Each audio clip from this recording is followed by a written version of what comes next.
When I turned 71, I was financially set, with more money than I'd ever need. Then my only son was killed in a car crash, and my world fell apart overnight. At his funeral, 3 children approached me and revealed a truth I never saw coming. My son hid them to protect the people he loved. What if the deepest grief you've ever known suddenly opened a door to a secret life you never imagined? A life your own son had carefully hidden from you for an entire decade. The call came on a Tuesday morning in March, shattering the quiet solitude of my kitchen. It was the same kitchen where I'd poured my son, Daniel, endless breakfasts, the heart of a home now suddenly still and cold. I'm Eleanor, and at 71, I truly believed I knew the anatomy of grief, its sharp edges, its suffocating weight. But oh, how wrong I was. Something in my chest tightened even before I answered the phone. "Mrs. Eleanor," a voice said, "this is Officer Miller from the state police. I'm calling about your son, Daniel." And in that moment, my entire world simply ceased to spin. Everything after that became a blur of medical terms I didn't want to understand. Collision, unresponsive, "I'm sorry for your loss." Officer Miller's voice was kind, yet distant, as if he delivered this news 100 times before. Daniel was gone.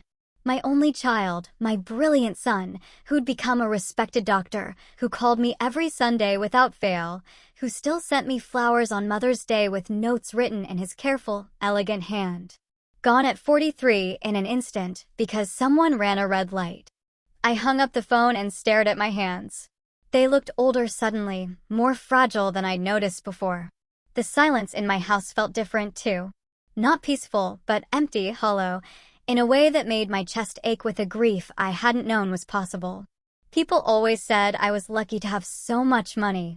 My late husband, Arthur, had been smart with investments, and I'd been careful with our savings after he passed 8 years ago. We had millions in the bank, a beautiful house, everything we'd worked for our entire lives. But what good is money when the only person you want to share it with is gone? The funeral preparations passed in a haze. Daniel's colleagues from the hospital helped arrange everything. They spoke about him with such respect, calling him dedicated and compassionate. They talked about the long hours he worked, the patients he cared for, how he never seemed to take time for himself. He was always helping someone, Dr. Hayes told me at the visitation. Always staying late, always going above and beyond. We used to joke that the hospital was his second home. I nodded and smiled, accepting their condolences, but inside, I felt a gnawing guilt. Had Daniel been working so much because he was lonely? Had I failed him somehow as a mother? We spoke every week, but now I wondered if that was enough. Should I have visited more? Should I have insisted he take vacations, find someone to settle down with? The funeral service was held at St. Mary's, the same church where Daniel had been baptized. The pews were filled with people whose lives he'd touched, colleagues, patients, neighbors. I sat in the front row, wearing the black dress I'd bought for Arthur's funeral, hoping I'd never have to wear it again. Father Thomas spoke beautifully about Daniel's dedication to healing others, about how he embodied the best qualities of both medicine and faith. I tried to focus on his words, on the hymns, on anything that might bring me comfort, but all I could think about was how quiet my house would be when I went home. After the service, we made our way to Greenwood Cemetery. The April air was crisp with a hint of spring that Daniel would never see. I walked slowly behind the casket, supported by my neighbor, Mrs. Kim, who'd insisted on staying by my side throughout the day. At the graveside, I listened as Father Thomas said the final prayers. I watched as they lowered my son's casket into the earth, and I felt something inside me break that I knew would never heal completely. This wasn't how it was supposed to be. Parents aren't supposed to bury their children. As the crowd began to disperse, people approached me with final words of sympathy. I shook hands, accepted hugs, thanked everyone for coming. Most of the attendees had already left when I noticed 3 small figures standing at a distance near a large oak tree. 3 identical little girls, maybe 10 or 11 years old, all wearing black dresses that looked too formal for children their age. They stood close together, holding hands, their faces serious in a way that seemed beyond their years. What struck me most was how they were looking at Daniel's grave, not with the fleeting curiosity of children, but with genuine, heartfelt grief. I watched as they approached the fresh mound of earth slowly, almost reverently. Each girl carried a single white flower, daisies, I think. They placed them carefully on the grave, one by one. The similarity between them was startling. They were clearly triplets, with the same dark hair, the same serious brown eyes, the same delicate features. As they stood there in silence, I heard one of them speak in a voice so soft I almost missed it. "Bye, Daddy." The words hit me like a physical blow. I must have made some small sound because all three girls turned to look at me. Their faces showed surprise, then something that looked almost like fear. Without saying another word, they turned and ran toward the parking lot, their small hands still clasped together. I stood frozen, watching them disappear behind the cars. Had I imagined it? Had one of those children really called Daniel Daddy? But that was impossible. Daniel didn't have children. He'd never even been married. He would have told me, wouldn't he? Mrs. Kim tugged gently at my arm. "Eleanor, dear, we should get you home. You've had such a long day." I nodded, but kept looking toward where the girls had vanished. "Did you see those children?" I asked her. "What children, honey?" Mrs. Kim looked around the now empty cemetery with concern. "The three little girls. They were right here a moment ago." "I don't see anyone, dear. It's just us now." Maybe the grief was playing tricks on my mind. Maybe I'd imagined the whole thing. But as we walked back to the car, I couldn't shake the image of those three identical faces, or the sound of that small voice saying, "Bye, Daddy." That night I sat alone in my living room, surrounded by sympathy flowers and casserole dishes from neighbors. The house felt impossibly quiet. I kept replaying the day, the service, the people who'd shared their memories of Daniel. But my mind kept returning to those three little girls. If Daniel had children, wouldn't I know? Wouldn't he have brought them to visit, introduced them to their grandmother? The idea was absurd. And yet, I thought about all those late nights Daniel worked, all those conferences he attended, all those times he'd seemed distracted during our phone calls. Had there been something he wasn't telling me? Some part of his life he'd kept hidden?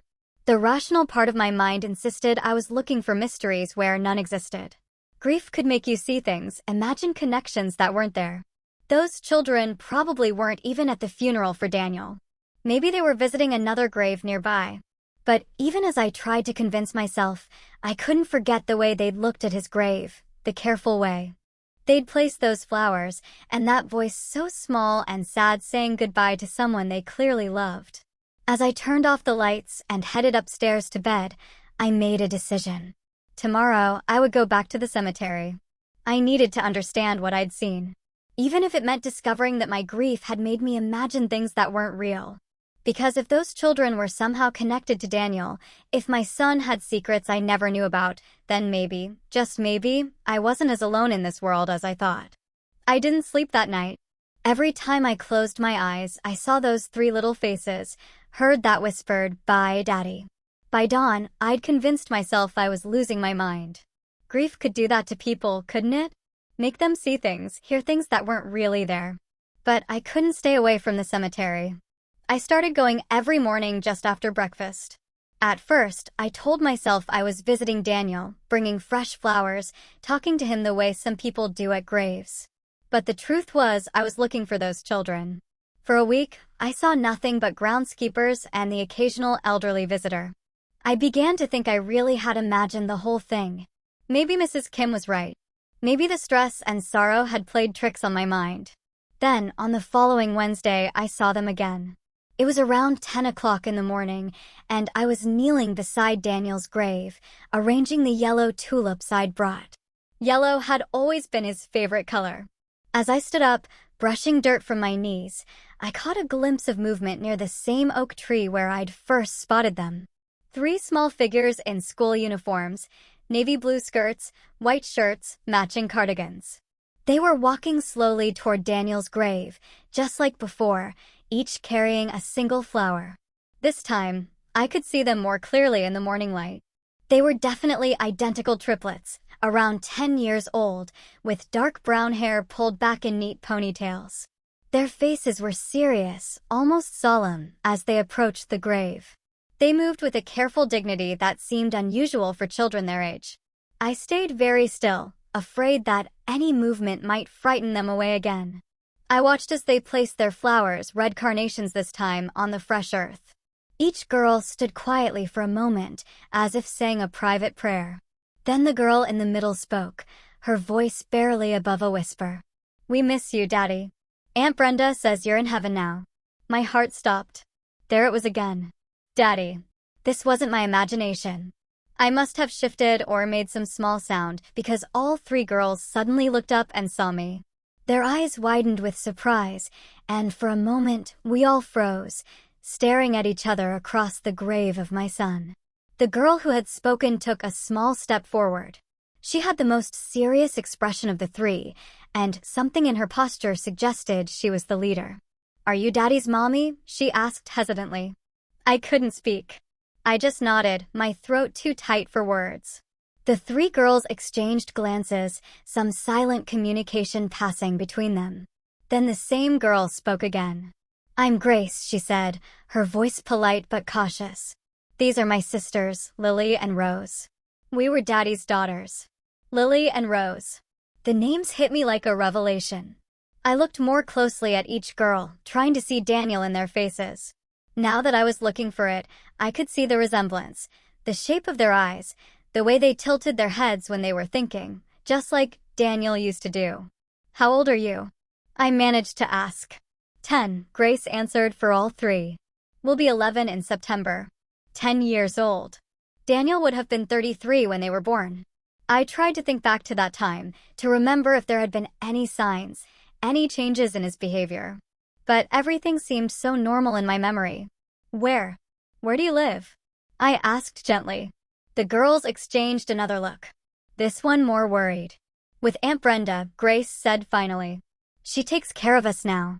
"And where is Aunt Brenda today?" "She's at work. She cleans offices downtown." "We're supposed to be at school, but—" Lily's voice trailed off. "But we wanted to visit Daddy," Rose finished quietly. It was the first time I'd heard her speak, and her voice was softer than her sister's, almost musical. I looked at these three beautiful children, my son's daughters, apparently, and felt a mixture of emotions I couldn't even name. Joy, confusion, anger that I'd never known about them, heartbreak that Daniel was gone before I could meet them properly. "Does Aunt Brenda know you're here?" I asked. Grace shook her head. "She said we shouldn't come anymore. She said it was too sad." "But we had to say goodbye," Lily added. "We didn't get to before he went to heaven." I knelt down so I could be at their eye level. "What do you mean you didn't get to say goodbye?" "Daddy was supposed to come see us that weekend," Rose explained, her eyes filling with tears. "But then Aunt Brenda got a phone call and she started crying, and she told us Daddy had an accident." The weekend of the accident. Daniel had canceled our usual Sunday dinner that week, saying he had something important to do, something that couldn't wait. "Did you see your daddy often?" I asked carefully. "Every other weekend," Grace said. "And sometimes he would take us to the park after school. He taught us how to ride bikes and how to make pancakes. He read us stories, too," Lily added. "Really good ones, about princesses and dragons. And he always brought us presents," Rose said with a small smile. "Nothing fancy, just little things.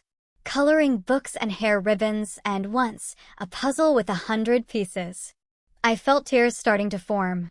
These children clearly loved Daniel, and he had been a part of their lives in ways I'd never known about. How had he managed to keep this secret for 10 years? "Why didn't he ever bring you to meet me?" I asked, though I wasn't sure I wanted to hear the answer. The girls looked at each other uncertainly. "He said," Grace began slowly, "he said you were still very sad about Grandpa Arthur dying, and he didn't want to make you sadder." That didn't make sense. Arthur had died 8 years ago, and while I'd grieved, I'd never been the type to shut myself away from life. Daniel knew that. "Did he say anything else about me?" I pressed gently. "He said you were the best mommy in the world," Lily said earnestly. "And that someday, when the time was right, we would meet you and you would love us too." The tears came then, impossible to stop. My son had children, 3 beautiful daughters, and he'd kept them from me for reasons I couldn't understand. And now he was gone. And these little girls were as lost as I was. "I would have loved you," I whispered. "I would have loved you so much." Grace stepped closer and, to my surprise, reached out to pat my hand awkwardly. "It's okay," she said in that serious way of hers. "Daddy said sometimes grown-ups have to make hard choices to protect the people they love." Before I could ask what she meant by that, I heard a woman's voice calling from across the cemetery. "Grace. Lily. Rose. What are you doing here?" A woman in her 50s was hurrying toward us, her face a mixture of panic and anger. She was thin, with graying hair pulled back in a practical bun, wearing the kind of sturdy clothes that suggested a life of hard work. The three girls immediately moved closer together, a defensive gesture that broke my heart. "I'm sorry, Aunt Brenda," Grace said quickly. "We just wanted to visit Daddy one more time."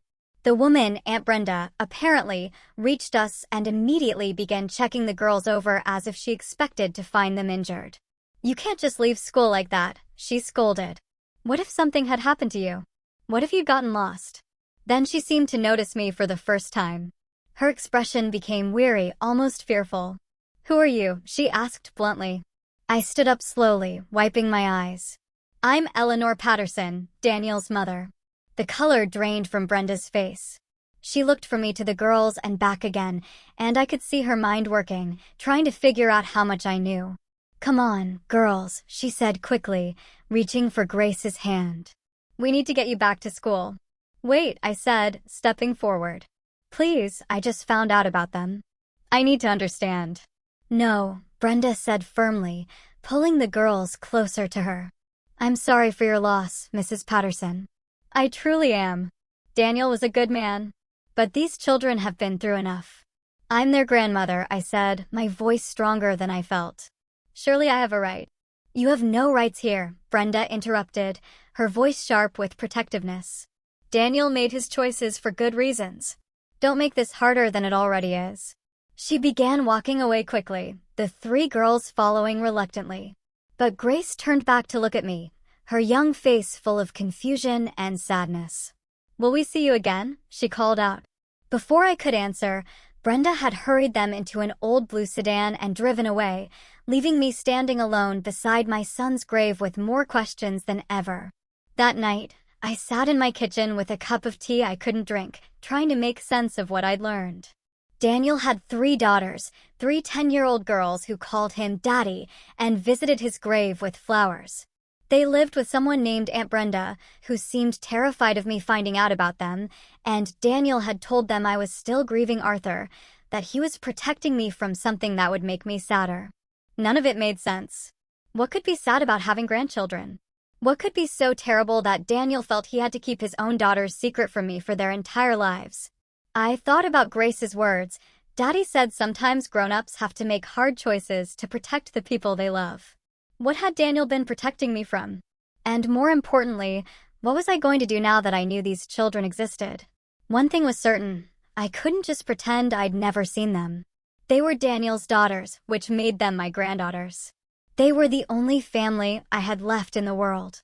Somehow I was going to find out the truth, and somehow I was going to find a way to be part of their lives. Whether Aunt Brenda liked it or not. I couldn't let it go. For 3 days after meeting the girls, I found myself driving through neighborhoods, looking for that old blue sedan. I knew it was probably futile. The city was huge, and I had no idea where they lived, but I couldn't sit still. Couldn't just accept that my granddaughters were out there somewhere while I knew nothing about their lives.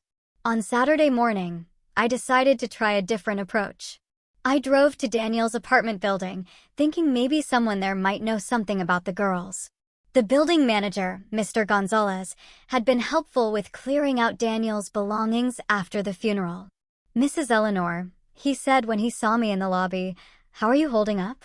"I'm managing," I said, though that wasn't entirely true. "Mr. Gonzalez, I need to ask you something.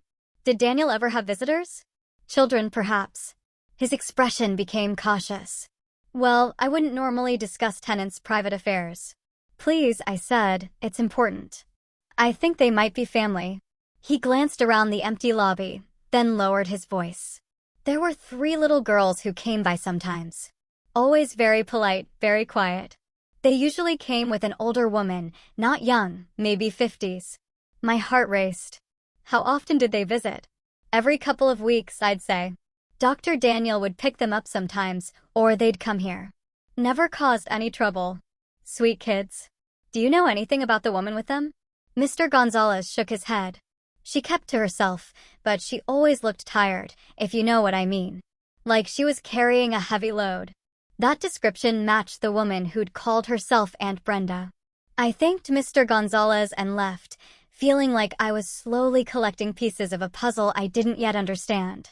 That afternoon, I made a decision that probably wasn't entirely rational. I drove back to the cemetery and waited. If the girls had been skipping school to visit Daniel before, maybe they would do it again. I parked under some trees where I could see Daniel's grave without being too obvious about it. I felt a bit like a stalker, but I pushed that thought away. These were my granddaughters. I had a right to know about them. I waited for 2 hours before I saw the blue sedan pull up near the cemetery entrance. My heart jumped as I watched Brenda get out, followed by the 3 girls. This time they weren't in school uniforms. They wore simple weekend clothes, jeans and sweaters that looked well cared for but not expensive. I waited until they'd been at the grave for a few minutes before I approached slowly, not wanting to startle them. Brenda saw me first, and her face immediately tensed. "Mrs. Eleanor," she said, stepping protectively in front of the girls. "What are you doing here?" "The same thing you are," I said gently, "visiting my son." Grace, Lily, and Rose peered around Brenda, their faces curious but wary. I could see the family resemblance more clearly now. They had Daniel's eyes, definitely, and something about their expressions reminded me of him at that age. "We brought Daddy new flowers," Rose said softly, holding up a small bouquet of mixed wildflowers. "We picked them ourselves." "They're beautiful," I said, meaning it. "I'm sure he would love them." Brenda remained tense, ready to leave at any moment. But I could see something else in her expression, exhaustion, maybe, or resignation. She looked like a woman who was trying to hold too many things together at once. "Brenda," I said carefully, "could we talk just for a few minutes?" "There's nothing to talk about," she replied, but her voice lacked conviction. "Please, I just want to understand.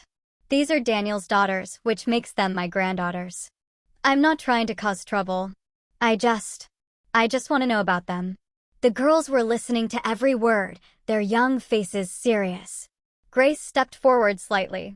"Aunt Brenda," she said quietly. "Maybe we should talk to her. Daddy always said she was nice." Brenda looked down at Grace, and I saw her resolve wavering. She was quiet for a long moment, then sighed deeply. "Not here," she said finally. "There's a diner on Maple Street. Do you know it?" I nodded. "O'Malley's. I can meet you there." "Give us 10 minutes," Brenda said. "And Mrs. Eleanor, this doesn't mean anything's changed. I'm just willing to answer a few questions." 20 minutes later, I found myself sitting in a worn vinyl booth across from Brenda, while Grace, Lily, and Rose shared a plate of French fries and chocolate milkshakes. The diner was nearly empty on a Saturday afternoon, which gave us privacy to talk. "How long have you been taking care of them?" I asked quietly.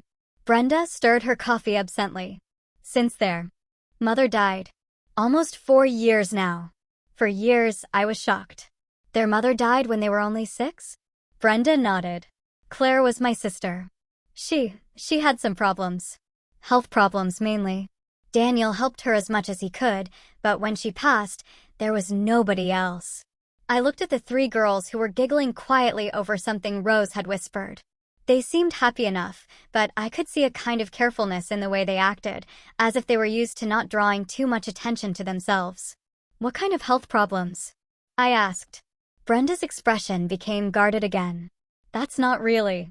"Look, Mrs. Patterson, I understand you want to know about them, but some things are private." "I'm their grandmother," I said, trying to keep my voice calm. "If there are health issues I should know about." "You're not their grandmother," Brenda interrupted sharply. "Not legally, not in any way that matters. Daniel never married Claire. He helped support them, yes, and he loved those girls more than anything, but you have no legal claim to them." The word stung, but I could see the fear behind Brenda's harsh tone. She was protecting the girls the only way she knew how. "I'm not trying to take them away from you," I said softly. "I can see that you love them. But Brenda, I'm 71 years old. Daniel was my only child. These girls are the only family I have left.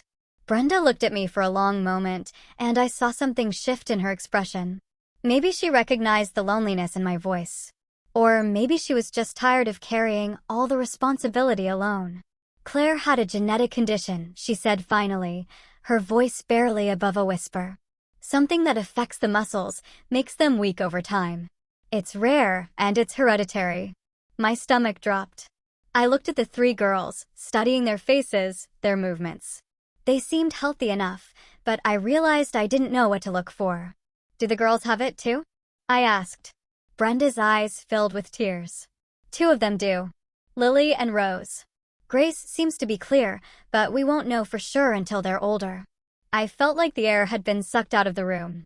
My granddaughters, two of them, had inherited a genetic condition that would make their muscles weak over time. How bad is it? I whispered. It's manageable with the right care, physical therapy, medications, monitoring, but it's expensive. Really expensive.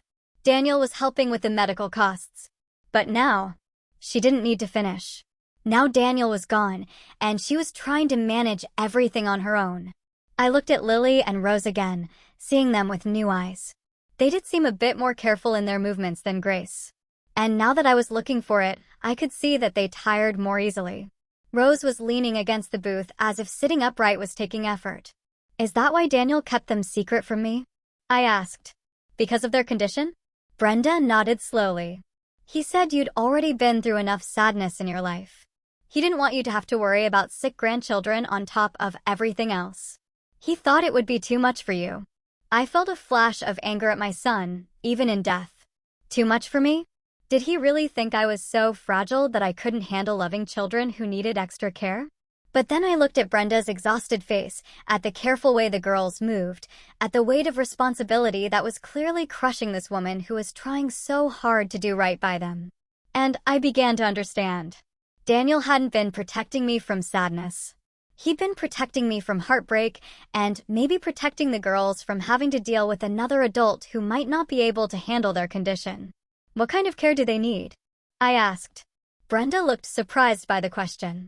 Physical therapy twice a week, regular checkups with specialists, medications to slow the progression. It's not just the money, though that's a big part of it. It's the time, the coordination, making sure they don't overexert themselves, but still get enough activity to maintain their strength. And you've been managing all of this alone? I work nights, cleaning office buildings, Brenda said quietly. It gives me flexibility to take them to appointments during the day, but it's hard. They're good girls. They don't complain, but I worry about them constantly. I watched Grace carefully cut Rose's food into smaller pieces. Watched Lily automatically hand Rose her napkin when she needed it. These children had learned to take care of each other in ways that was both beautiful and heartbreaking. Brenda, I said slowly, what if you didn't have to do this alone anymore? She looked at me suspiciously. What do you mean? I mean, what if there was someone who could help with the medical costs? Someone who could drive them to appointments, hire the best specialists, make sure they have everything they need. Mrs. Eleanor, Brenda said carefully. If you're talking about money, I'm talking about family, I interrupted. I'm talking about these girls having a grandmother who loves them and wants to be part of their lives. I'm talking about you having support instead of carrying this burden alone. Brenda stared at me for a long moment. Then she glanced at the girls, who were pretending not to listen, but obviously hanging on every word. It's not that simple, she said finally. Maybe it could be, I said. Maybe we could find a way to make it work. Just then, Grace slid out of her side of the booth and came around to stand next to me. She looked up at me with those serious brown eyes that reminded me so much of Daniel. Are you really our grandma? She asked quietly. I felt my throat tighten. Yes, sweetheart. I really am. And you want to know us? Even though Lily and Rose are sick. The question was so direct, so matter-of-fact, that it took my breath away. This 10-year-old child was asking me the same question Daniel had apparently struggled with for years. Especially because they're sick, I said, reaching out to touch her hand gently. That's what families do. We take care of each other. Grace studied my face for a moment, then nodded as if she'd made some important decision. I think Daddy would like that, she said simply. From across the table, I heard Brenda let out a shaky breath. When I looked at her, I saw tears in her eyes. This is all happening very fast, she said. It doesn't have to, I assured her. We can take our time, figure things out step by step. But Brenda, please don't shut me out. These girls are all the family I have left. She was quiet for a long time, absently turning her coffee cup in her hands. Finally, she looked up at me. They'll need to get to know you first. And you'll need to understand what you're getting into. This isn't just about having grandchildren to spoil. This is about medical appointments and insurance battles and watching children you love deal with something that's going to affect them for the rest of their lives. I understand, I said, though I knew I probably didn't. Not really. And if you change your mind, if it becomes too much, you can't just walk away. These girls have lost enough people already.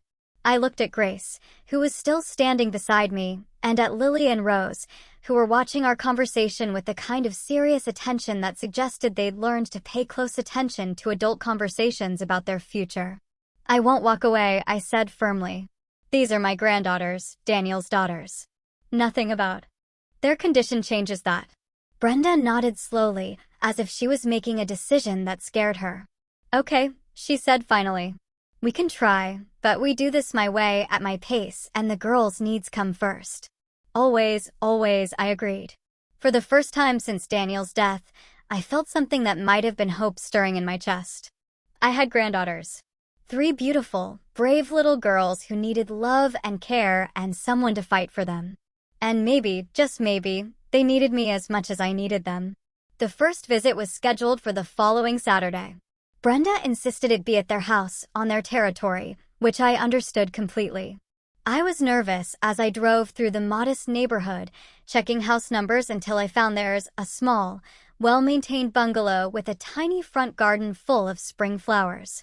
Brenda answered the door before I could even knock. She looked as nervous as I felt, but she stepped aside to let me in. Girls, she called. Mrs. Eleanor is here. The house was small, but spotlessly clean, filled with the kind of furniture that was clearly secondhand but cared for. Children's artwork covered the refrigerator, and I could see school backpacks lined up neatly by the front door. It felt like a real home, lived in and loved. Grace appeared first, as I was beginning to understand she usually did. She was followed by Lily and Rose, who hung back slightly, suddenly shy. Hello, I said, feeling awkward. What was the protocol for meeting granddaughters you never knew existed? Hi, Grandma Eleanor, Grace said. And the title made my heart skip. We'd agreed on it during our phone conversation earlier that week. The girls had suggested it themselves. We made cookies, Rose announced, stepping forward with a plate. Chocolate chip. And Brenda helped. They're beautiful, I said, accepting one. They were slightly lopsided and probably had too many chocolate chips, but they tasted wonderful. Brenda gestured toward the living room. Would you like to sit down? The girls wanted to show you some things. We settled on the couch, and I found myself with Grace on one side and Lily on the other, while Rose curled up in the armchair across from us. Brenda remained standing, watching carefully. We made you a book, Lily said, pulling out a construction paper creation held together with yarn. It's about our family. I opened it carefully. The first page had a drawing of a man labeled Daddy in crayon letters. He was tall and stick-thin, with brown hair and a huge smile. The next page showed 3 little girls holding hands with their names written above each figure. This is us when we were 7, Grace explained, pointing to the drawing. That's when we all learned to ride bikes. Daddy taught us in the park. As we turned the pages, I saw their life unfold in crayon and marker drawings. There was Mommy, a woman with long dark hair who appeared in the early pages, but disappeared after a certain point. There was Aunt Brenda in her work clothes, always with arms stretched wide, as if hugging someone. And there was Daniel, present in almost every picture, teaching them to cook, reading them stories, pushing them on swings. Daddy said you lived far away, Rose said as I studied a drawing of Daniel and the 3 girls around a birthday cake. But that someday we might meet you. I didn't live far away, I said gently. I just didn't know about you, but I wish I had. I would have loved to be part of all these wonderful times. Lily leaned against my arm as we continued through the book. She was smaller than her sisters, I noticed, and seemed to tire more easily. Even sitting still, she rested against me as if being upright took effort. "Are you really rich?" Grace asked suddenly, with the directness that only children possess. "Grace," Brenda scolded, but I held up a hand. "It's okay. Yes, I suppose I am. Your grandfather and I were very careful with money, and when he died, he left me well provided for."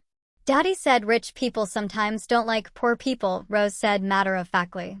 "But he said you weren't like that." "Your daddy was right," I said, though I wondered what experiences had led Daniel to have that conversation with them. Having money doesn't make someone better or worse than anyone else. It just means they have different responsibilities. "What kind of responsibilities?"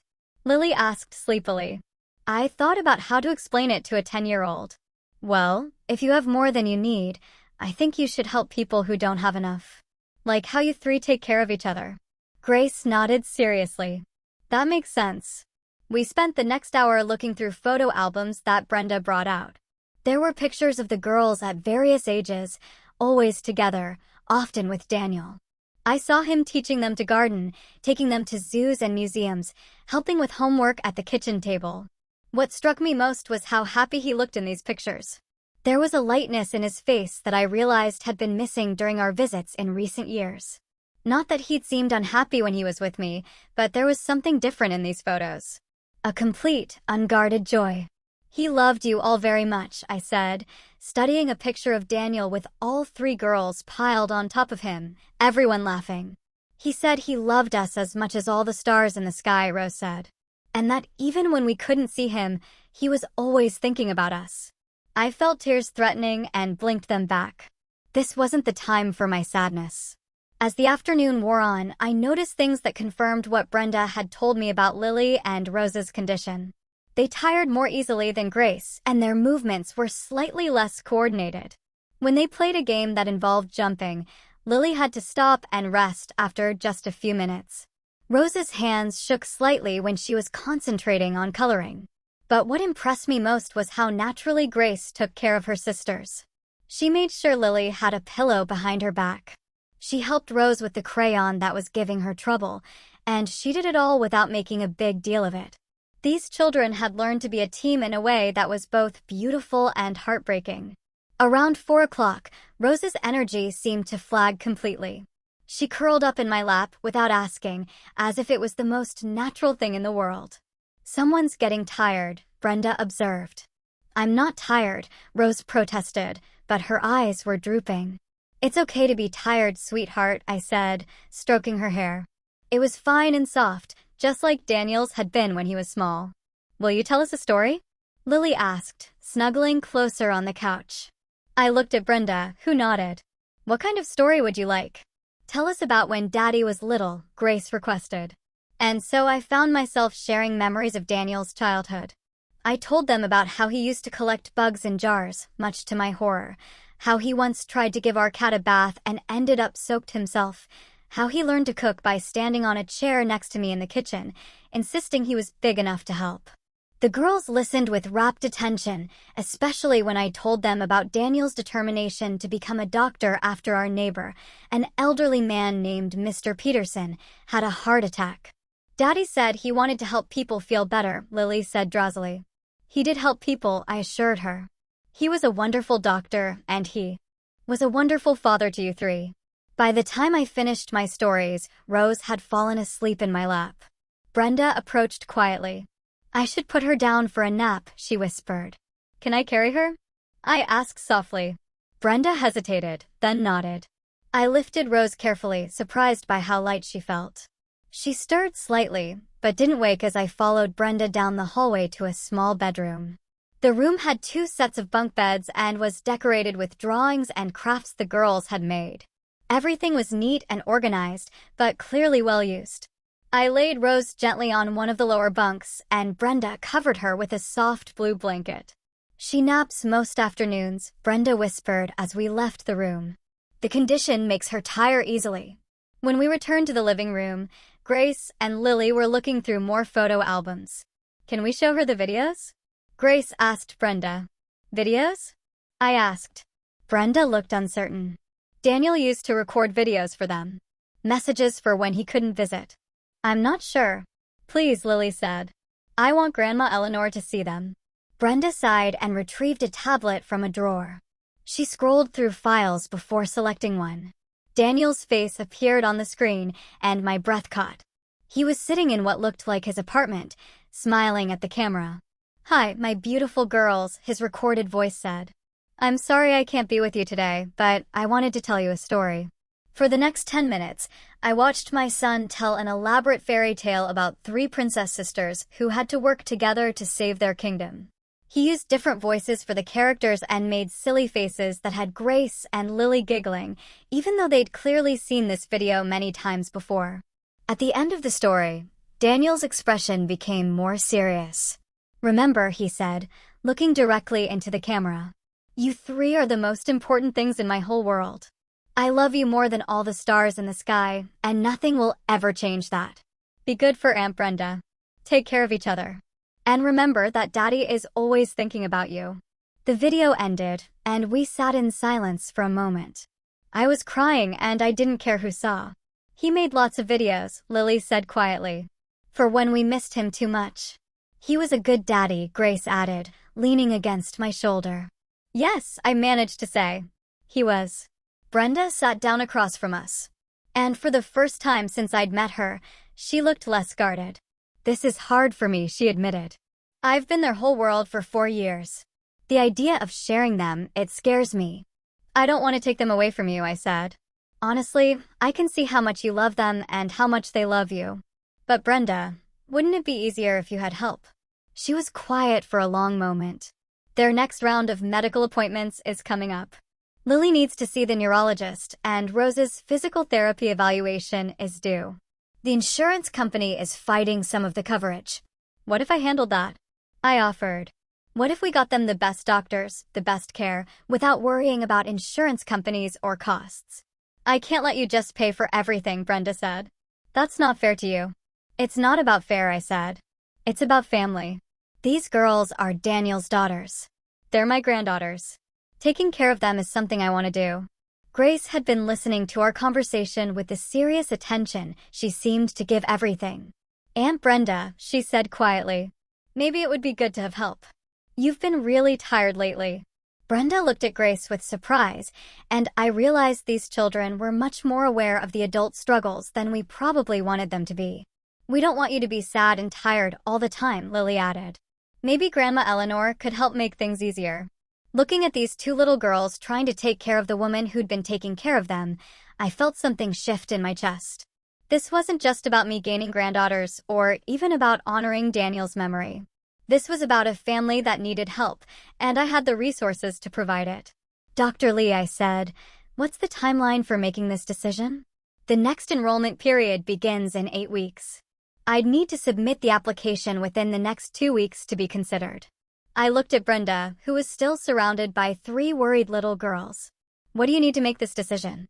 Brenda was quiet for a long time. Finally, she looked up at me with tears in her eyes. I need to know that you understand what you're committing to. This isn't just about paying for treatment. This is about being responsible for 2 sick children for months, maybe years. This is about watching them struggle through painful procedures and setbacks and still finding ways to keep their spirits up. And this is about Grace, she continued, looking at the 3rd triplet. She'll need support, too. Watching her sisters go through this, she'll need to feel like she matters just as much, even though she's not the one who's sick. I knelt down so I was at eye level with all 3 girls. Grace, Lily, Rose, I said seriously, if we do this, it's going to be hard sometimes. There will be days when Lily and Rose feel bad, and days when all of us feel scared or sad. But we'll face it together as a family. Will we all stay together? Grace asked. Every single day, I promised. Even when it's hard? Lily asked. Especially when it's hard. Rose, who'd been unusually quiet, suddenly stepped forward and hugged me tightly. I don't want to get sicker, she whispered against my shoulder. You're not going to get sicker, I said firmly, holding her close. We're going to fight this thing with everything we have. Later that evening, after we'd returned to Brenda's house and the girls were in bed, Brenda and I sat at her kitchen table with cups of tea. Neither of us was drinking. There's something else you need to know, Brenda said quietly, about why Daniel kept them secret. I waited, sensing this was important. Claire didn't just die from the genetic condition. She took her own life. The words hit me like a physical blow. What? She couldn't handle watching the girls start to show symptoms. She was terrified of what their future would look like. Terrified they'd inherited her condition. One night, she couldn't bear it anymore. I stared at Brenda, processing this information. The girls don't know. They think she died from complications of her illness, which is technically true, but Daniel was devastated. He blamed himself for not seeing how bad her depression had gotten. That's why he didn't tell me about them, I said, understanding flooding through me. He was afraid I wouldn't be able to handle it either. Brenda nodded. He said you'd already lost your husband. That you didn't need to lose yourself worrying about sick grandchildren, too. He was trying to protect everyone. I thought about my son carrying this secret for years, trying to support these children and their mother while shielding me from what he saw as unbearable pain. He was wrong, I said finally. Not about Claire's pain. That was real and terrible. But he was wrong about me. I would have helped. I would have been there for all of them. Maybe, Brenda said. But you can't blame him for trying to protect you. That's what love looks like sometimes. Making hard choices to spare the people you care about. I sat in that small kitchen, thinking about Daniel's secret videos for the girls. About the careful way he'd structured their lives to give them stability while keeping them separate from me. About how he'd worked extra shifts to pay for their medical care while never breathing a word about the financial strain. Brenda, I said finally, I want to do this treatment program, not because I feel guilty about Daniel's choices, but because these girls deserve every chance we can give them. She looked at me for a long moment. It's going to change your life completely. You'll go from being a wealthy widow with no responsibilities to being a full-time caregiver for 3 children, 2 of whom have serious medical needs. My life changed the moment I saw them at Daniel's grave, I said. Everything since then has just been figuring out how to make it work. Brenda smiled for the first time since we'd left the doctor's office. Okay, she said. Let's do it. Let's give those girls the best shot we can. As I drove home that night, I thought about the conversation ahead of us with the girls, about the logistics of relocating our entire lives to Baltimore for months, about the challenges we'd face. But mostly, I thought about Rose's small voice whispering, I don't want to get sicker, and my own fierce response, you're not going to get sicker. I'd made a promise to my granddaughters, and I intended to keep it. Whatever it took, however long it took, however much it cost, we were going to fight for their futures. It's what Daniel would have wanted. It's what these brave little girls deserved. And it's what family does. We show up for each other, especially when the stakes are highest. The next morning, I called Dr. Lee's office and told them to submit the application for the treatment program. Then I called my financial advisor and told him I'd be making some significant changes to my spending priorities. For the first time since Daniel's death, I felt like I had a purpose that mattered more than anything else in the world.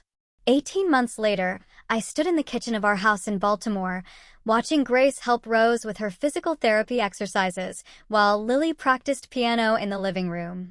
The sound of children's laughter mixed with music filled rooms that had been empty for too long, and I realized I couldn't remember what silence used to feel like. The treatment program had been everything Dr. Lee had warned us it would be. Intensive, exhausting, sometimes heartbreaking. There were days when Lily and Rose were too sick from the medications to do anything but sleep. Days when Grace felt left out because so much attention was focused on her sister's care.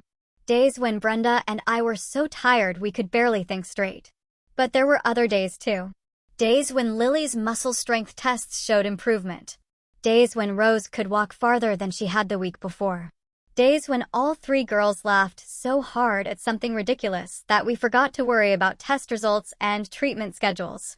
Grandma Eleanor, Rose called from where she was doing her stretches. When Grace and Lily turn 11 next month, can we have the party here? Of course, sweetheart, I said, still getting used to how naturally Grandma had become part of my identity. What kind of party do you want? A pizza party, Grace said immediately, with extra cheese and those little sausages. Pepperoni, Lily corrected from the piano bench. They're called pepperoni. I smiled at their constant corrections of each other, a habit that had become one of my favorite things about their sisterly dynamic. In the months we'd spent together, I'd learned that Grace was the organizer, Lily was the dreamer, and Rose was the peacemaker who kept them all connected. Brenda appeared in the doorway, home from her new job at the hospital's patient advocacy office. We'd found the position through Dr. Lee's connections, and it allowed Brenda to use her experience with medical bureaucracy to help other families navigate the system. More importantly, it gave her a sense of purpose beyond just caring for the girls. "How did therapy go today?" she asked, accepting the cup of coffee I handed her. "Rose walked 3 more steps than yesterday," Grace reported proudly. "And Lily played that hard song all the way through without stopping." The progress had been slow but steady. Lily's condition had stabilized completely. Her muscle function was actually better now than it had been when we started. Rose's improvement was more gradual, but she was defying every pessimistic prediction the doctors had made about her mobility. More importantly, both girls had learned that their condition didn't define them. Lily was becoming an accomplished pianist, something she'd never had the energy to pursue before the treatment. Rose had discovered a talent for storytelling and was already talking about writing books when she grew up. "Speaking of the party," Brenda said, settling into her chair at our kitchen table, "I got a call from Dr. Lee today. She wants to include the girls in a case study about the treatment program." "What does that mean?" Grace asked, immediately alert to any conversation about her sister's medical care. "It means Lily and Rose's progress has been so good that other doctors want to learn from it," I explained. "To help other children who have the same condition." Would we have to do anything different?" Lily asked, pausing her piano practice. "Just some extra tests and interviews," Brenda said. "Nothing painful or scary. They want to document how well you're both doing." The girls exchanged glances. That silent communication they'd perfected over the years. "If it helps other kids," Rose said finally. "We should do it." "Definitely," Lily agreed. "Right, Grace?" Grace nodded seriously. "We know how scary it was when we first found out about the treatment. If we can help other families not be so scared, we should." I watched this exchange with the same mixture of pride and heartbreak I felt almost daily. These children had developed a maturity and compassion that came from facing serious challenges together. But I sometimes wished they could just be carefree 10-year-olds. That evening, after the girls were in bed, Brenda and I sat on the front porch of our Baltimore house, something that had become our routine. The neighborhood was quiet, with the kind of peaceful evening sounds that reminded me why I'd fallen in love with this temporary home. "I got a call from the real estate agent today," Brenda said quietly, "about the house back home. We'd kept Brenda's house rented while we were in Baltimore, but the lease was ending soon. We needed to decide whether we were going back or making this move permanent." "What are you thinking?" I asked. Brenda was quiet for a moment, looking out at the street where some neighborhood kids were playing kickball in the fading light. "The girls are settled here now. They have friends. They know their way around. Lily's piano teacher thinks she's talented enough for the conservatory program. Rose is enrolled in that creative writing class she loves. And Grace keeps asking if we're staying because she wants to try out for the school's debate team next year." Brenda smiled. "She's got Daniel's argumentative streak." It was true. Over the months we'd spent together, I'd seen more and more of my son in each of the girls. Grace had his determination and sense of responsibility. Lily had his quiet intensity and perfectionist tendencies. Rose had his optimism and his way of finding something good in every situation. "What about you?" I asked. "What do you want?" Brenda looked at me with surprise. "What I want? When's the last time someone asked you that question?" She was quiet for so long I thought she wasn't going to answer. Finally, she said, "I want the girls to be happy and healthy. I want them to have every opportunity they deserve." "That's what you want for them," I said gently. "What do you want for yourself?" Brenda's eyes filled with tears. "I want to not be afraid anymore," she whispered. "For 4 years, I've gone to bed every night, terrified that I'm not doing enough, that I'm failing them somehow. For the first time since Claire died, I feel like maybe I'm not carrying this alone." I reached over and took her hand. "You're not carrying it alone. You haven't been for months now." "I know," she said. And that scares me too, because what if something happens to you? What if you decide this is too much?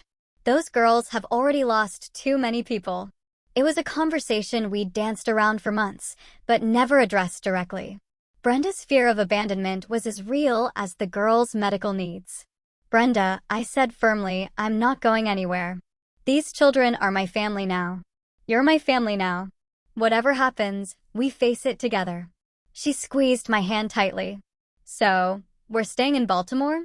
If that's what's best for the girls, then yes, we'll make it official. The next morning, I found myself in the unusual position of having 3 10-year-olds help me make a major life decision. We sat around the breakfast table with our pancakes and orange juice, and I laid out the choice before them. We can stay here in Baltimore permanently, I explained, or we can move back to Aunt Brenda's house and visit here regularly for your medical checkups. What do you want to do, Grandma Eleanor? Grace asked. I want to do whatever makes you 3 happiest and healthiest, I said honestly. But you had a whole life before us, Lily pointed out, with that serious way she had of thinking about things. Don't you miss your old house and your friends? The question caught me off guard. Did I miss my old life? The big empty house? The quiet days with no purpose beyond managing my investments and attending charity luncheons? You know what I miss? I said finally. I miss your daddy. I miss knowing I had family in the world. But I don't miss being alone. Rose had been unusually quiet during breakfast, and I noticed her watching me with those thoughtful eyes that reminded me so much of Daniel. Grandma Eleanor, she said softly. Before you found us, were you lonely? The directness of the question took my breath away.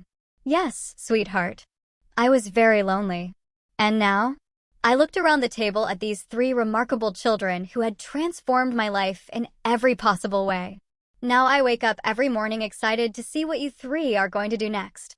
Now I have piano recitals to attend and therapy sessions to drive to and homework to help with. Now I have people who need me and people I need. So we make each other less lonely, Grace concluded with satisfaction. Exactly. Then we should definitely stay together, Rose said firmly. Families should stay together. All of us? Lily asked, looking at Brenda. All of us, Brenda confirmed.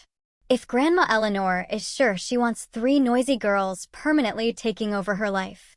I can't think of anything I'd want more, I said, and meant it completely. Later that afternoon, while the girls were at their various activities, Lily at piano, Rose at her writing class, Grace at soccer practice, Brenda and I drove to a real estate office to look at houses for sale in the neighborhood. We'd outgrown our rental, and if we were staying permanently, we needed more space. Look at this one, Brenda said, pointing to a listing. 5 bedrooms, 2 offices, and a music room. I studied the photos of a large colonial house just a few blocks from where we were currently living. It had a big backyard for the girls to play in, a kitchen large enough for all of us to cook together, and best of all, it was within walking distance of the hospital where Lily and Rose would continue their follow-up care. It's perfect, I said. It's expensive, Brenda warned. It's family, I corrected. 6 months later, I stood in that same kitchen, but now it was truly ours. The girls had each decorated their own rooms. Brenda had turned one of the offices into a study space where she was taking night classes to become a certified patient advocate. And I had converted the music room into a library where we read together. Every evening. The walls were covered with artwork the girls had made, photos from our Baltimore adventures, and report cards that showed all 3 girls thriving in their new schools. Lily's piano was in the corner, where she practiced every day with the dedication Daniel had shown to his medical studies. Rose's stories were pinned to a bulletin board, each one more creative than the last. Grace's debate team trophies sat on the mantelpiece next to photos of all of us together. But my favorite addition to the house was barely visible, a small framed photo on my nightstand showing Daniel with the girls when they were younger. Brenda had found it among Claire's things and given it to me for Christmas. In it, Daniel is reading to all 3 girls, who are piled around him like puppies. Everyone is laughing at something, and the joy on my son's face is unmistakable. I understood now why he'd kept them secret. He hadn't been trying to hurt me or exclude me from their lives. He'd been trying to protect everyone he loved from pain he thought might be unbearable. He'd been wrong about what I could handle, but he'd been absolutely right about how much there was to love. That evening, as we sat around our dinner table arguing about whether pineapple belonged on pizza, Grace and I were firmly opposed. Lily and Rose were in favor, and Brenda claimed to be neutral, but always ordered Hawaiian. I felt something I hadn't experienced since Arthur died: complete contentment. These three girls had given me more than granddaughters to love. They'd given me purpose, adventure, daily laughter, and the kind of family chaos I'd never known I was missing. Lily and Rose's medical needs had taught me that love wasn't just about the easy moments. It was about showing up for the hard ones, too. Grace's fierce protectiveness of her sisters had shown me what real strength looked like. And Brenda had become the daughter I'd never had. Someone who understood that family could be chosen as well as inherited. "Grandma Eleanor," Rose said, interrupting my thoughts.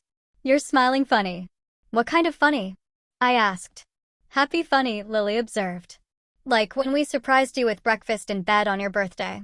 "I was just thinking about how much I love our family," I said simply. "Even when we're being loud and arguing about pizza?" Grace asked with a grin. "Especially then." As we cleared the dishes together, I thought about Daniel and wished he could see us now.